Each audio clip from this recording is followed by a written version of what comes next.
ए विषाक्त सायाह्न बेलारे विषाद मालार कौनसी गोटे क्षीर अभिमान कवि मानस रंजन पंडाक स्वरचित कविता आलेख्य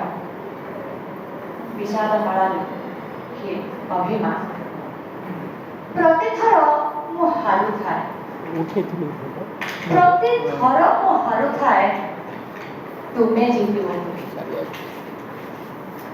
आत्मार अदृश्य ठाकुराणी को बलि चढ़ाए जेते सब प्रेमसिक्त मोह आउ क्षोभर नैवेद्य जाची आवेगर उत्तालपन को उतरे देछि हाँ आवेगर उत्तालपन को उतरे देछि हृदय हांडी को पालटी जाइछि गाढ़ अंधार राति देखा परस्ते जन्म आलुओ तुम निरीह आखिर निर्जन हो पठाए प्रति थर होइछि लहू लुहा हाँ प्रति थर होइछि मो लहू लुहा प्रतारित मनर विक्षिप्त भूगोल खसी पड़ी माटिकांथ पर तिंती तिंती तुम अपेक्षार झड़ी बरसा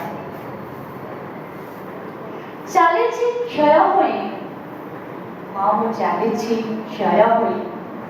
अक्षय रखी प्रेमर पहाड़ बनाबू चली लुह पोछी सुखिला रखी आखि पता भिजु पछे एई मोर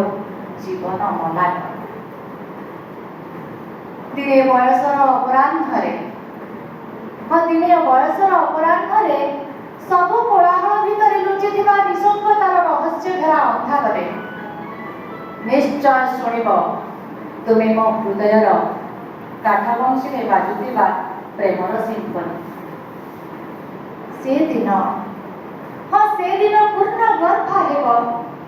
मो मल्ला नई परी मन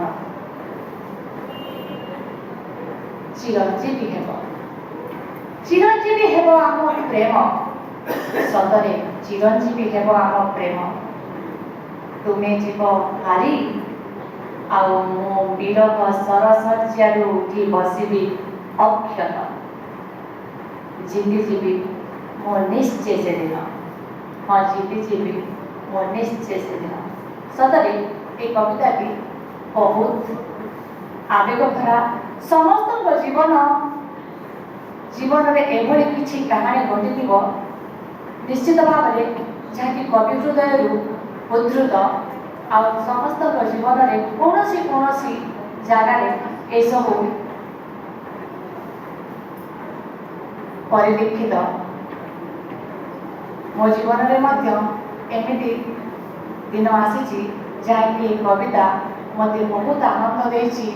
आउ मो मनर कथा को कवि मानस रंजन पंडा महोदय कविता रूप देइछन्ति कारण समस्ते आमे अनुभवी। धन्यवाद।